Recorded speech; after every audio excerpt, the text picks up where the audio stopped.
ভিডিওটা একটু দেখেন এই মহিলা কি তৈরি করতেছে। আমরা তো চাপাটি সবাই চিনি বা ব্যবহার করি। আমাদের কোরবানির সিজনে কিন্তু এই চাপাটিটা কিন্তু খুবই প্রয়োজন।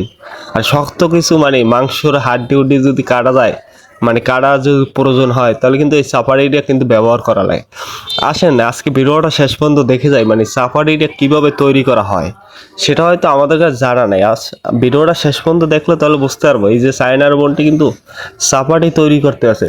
মানে ওরা চাপাটি তৈরি করলে মানে নিজেদের মতো করেই কিন্তু তৈরি করে, মানে কতটা ধারানো থাকে।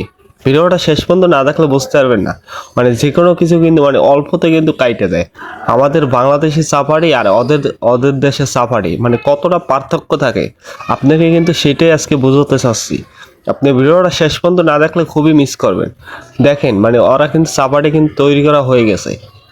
তারপর কি করতে আছে, মানে সব অ্যাঙ্গেল কিন্তু চায়নার বোনটি কিন্তু দেখাতে আছে, মানে মানে সব অ্যাঙ্গেল সুন্দরভাবে একুরেট ভাবে যদি না হয় তাহলে কিন্তু সাপারিটা মানে মজবুত থাকে না। এখন কিন্তু আপনাদের দেখাবে মানে মজবুত কতটা হয়েছে আর ধার কতটা আছে। মানে আসলে এইসব ভিডিওগুলো কোয়ালিটি যদি না দেখেন, দেখেন মানে একটা টিন বা বলেন বা এই কাগজ মানে সামান্য মানে প্লেটের মতো মানে ধার, কতটা পরিমাণ ধার থাকতে পারে দেখেন। আসলে ভিডিওটা সবাই বেশি বেশি করে শেয়ার করে দেবেন, মানে আরেকটা ভাই যেন দেখতে পারে। দেখেন বোতলটা এখন কাইটে ফেলাবে এক কোপে, দেখছেন মানে কতটা ধার থাকে মানে ওদের চাপাটি দিয়ে। আসলে এই ভিডিওটা মানে আপনি যদি না দেখেন তাহলে বুঝতে পারবেন না। ভিডিওটা শেয়ার